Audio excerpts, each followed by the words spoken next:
Tatlong channel ng Showtime walang nagawa sa lakas ng Eat Bulaga. Eat Bulaga ginulat lahat sa pasabog nila sa noontime. Ngayong Sabado nga January 10, 2026, ay isang panibagong pasabog na naman nga ang napanood sa Eat Bulaga. Una na nga dyan, ay una ngang napanood ang Clones Open ng Eat Bulaga.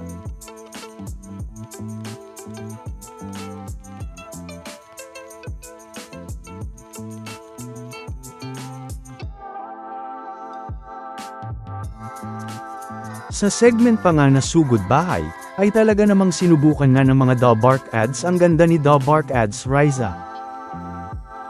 O ang tinawag nga ng mga Dabark ads na maganda kahit saan ilagay, na kung saan nga ay kung saan-saan na ito dinala ni Paulo, hanggang sa labas ng studio.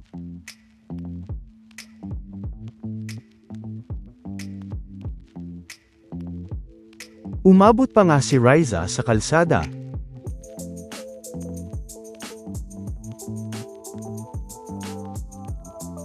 Na kung saan nga ay marami pang ang mga nagpa-picture sa kanya dito.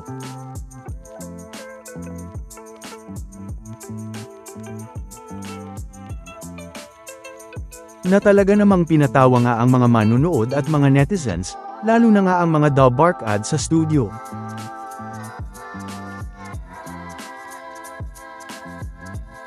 Inanunsyo na rin nga ang Eat Bulaga Lenten Special ngayong Sabado para ngayong 2026, na kung saan ay ang kwentong ang mapapanood natin dito, ay manggagaling nga sa mga Dabark ads.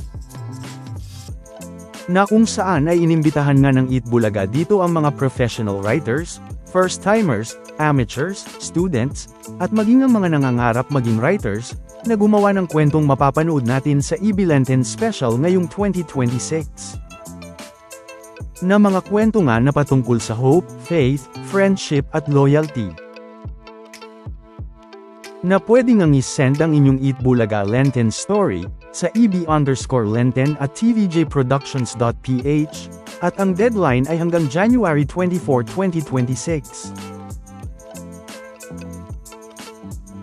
At syempre, napanood din ang isa nga sa mga inaabangang segment sa Eat Bulaga na Bulagaan University, na kung saan napanood ulit dito ang mga Dabark ads at mga clones.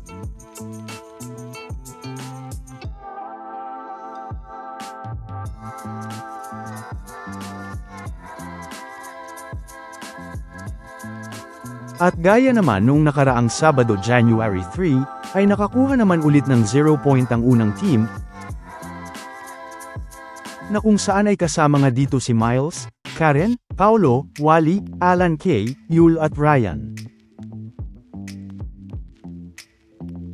Ang pangalawang team naman nila Mang Domeng, Ian Red, Shane at Lucky, ay nakakuha naman ng 50 points plus Coffee Maker. At ang pangatlong team naman ng trio nila Bossing Vic Soto, Mayor Jose Manalo at Ruel Carino, ay nakakuha naman ng 100 points plus Sandwich Maker.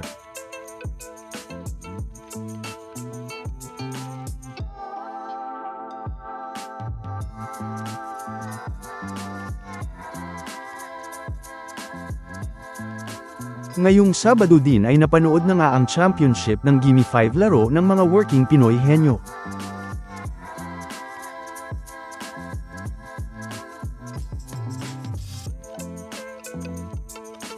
Na kung saan ay ang nanalo nga dito at nag-uwi ng 200,000 pesos, ay ang Stitch Ladies, na nakakuha nga ng pinakamataas na points sa jackpot round na 4 points.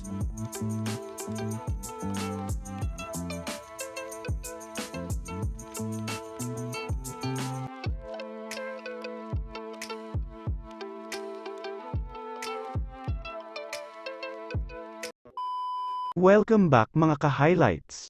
Bago tayo magpatuloy ay maaaring mag-subscribe at i-click ang notification bell para updated kayo sa mga susunod pang videos, at paki-like na rin ang video, share at mag-comment na rin. Maraming salamat po. Samantala, muli na namang naramdaman ang lakas ng Eat Bulaga, na hindi nga lang basta lakas ang pinaramdam ng Eat Bulaga sa noontime, dahil isang linggo na namang naramdaman ang lakas nito, at muli ngang pinatunayan kung sino ang hari ng noontime. Sa katunayan nga ay mula pa nga noong Lunes January 5, 2026, ay makikita ngang lamang nga ang Itbulaga sa Showtime, na makikita ngang umabot ng mahigit 117K ang dami ng nanonood sa YouTube livestream ng Itbulaga. At makikitang umabot naman ng mahigit 67K ang dami ng nanood sa YouTube livestream ng Showtime, sa kaparehong oras.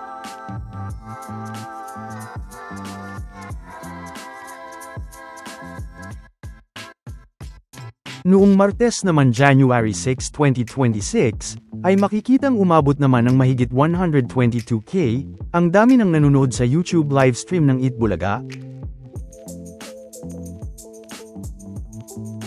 At sa kaparehong oras, ay makikitang umabot naman ng mahigit 68K ang dami ng nanood sa YouTube livestream ng Showtime.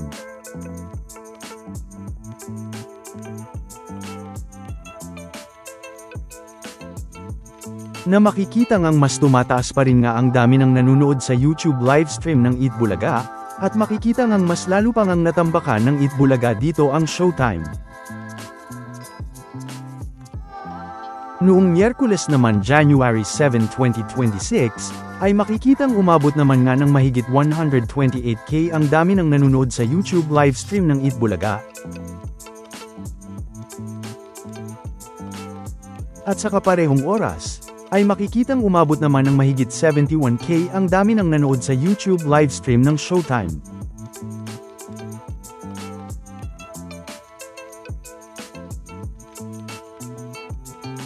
Noong Huwebes naman January 8, 2026, ay makikitang umabot pa rin naman nga ng mahigit 128K ang dami ng nanonood sa YouTube livestream ng Itbulaga.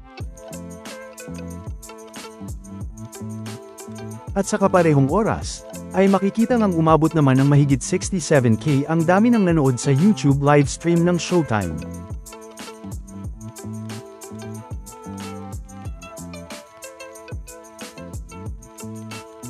At noong Biyernes naman January 9, 2026, ay hindi na nga ito bumaba pa, na makikita ngang umabot pa rin ng mahigit 128K ang dami ng nanonood sa YouTube livestream ng Itbulaga. At sa kaparehong oras, ay makikitang umabot naman ng mahigit 66K, ang dami ng nanood sa YouTube livestream ng Showtime.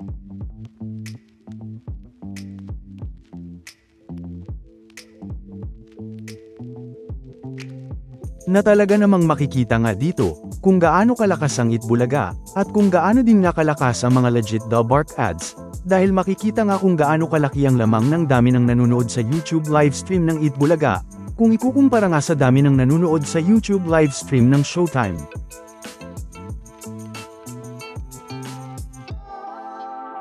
Hindi nga lang yan, dahil ngayong Sabado naman January 10, 2026, ay hindi pa rin nakinaya ng kalaban ang lakas ng Itbulaga, dahil sa katunayan nga, ay umabot nga ng mahigit 152K ang dami ng nanonood sa YouTube livestream ng Itbulaga ngayong Sabado.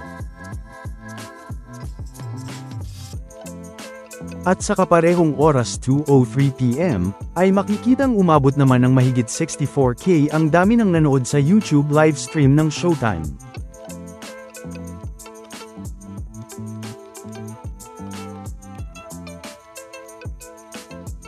Na kahit nga isama pa ang dami ng nanood sa YouTube livestream ng Showtime sa GMA Network na umabot naman ng mahigit 21K, ay aabot nga lang ito ng mahigit 85K. Na makikita ngang kahit dalawang YouTube livestream na nga ng Showtime ang pinagsama, ay hindi pa rin nga ito sapat para matapatan ang lakas ng Itbulaga. Hindi nga lang yan, dahil kahit nga isama pa ang pangatlong YouTube livestream ng Showtime sa ABS-CBN Entertainment, na umabot naman ng mahigit 62K, ay aabot na nga ito ng mahigit 147K, na kulang pa rin nga kung ikukumpara sa isa pa lang nga na YouTube livestream ng Itbulaga sa Itbulaga TVJ, na umabot nga ng mahigit 152K. Na makikita nga dito ang lakas ng Itbulaga, sa isang channel pa nga lang, na kung titignan nga, ay kahit 3 channel na nga ng Showtime ang nagsama-sama, ay hindi pa rin nakinaya ang nag-iisa pa lang na YouTube livestream ng Itbulaga.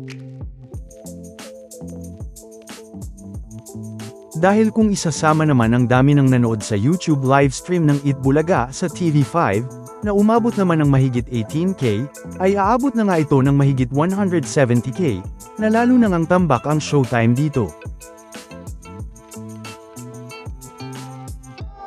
Namuli na naman ngang pinataob ng Eat Bulaga ang 3 channel ng Showtime, at pinakita ang lakas nito.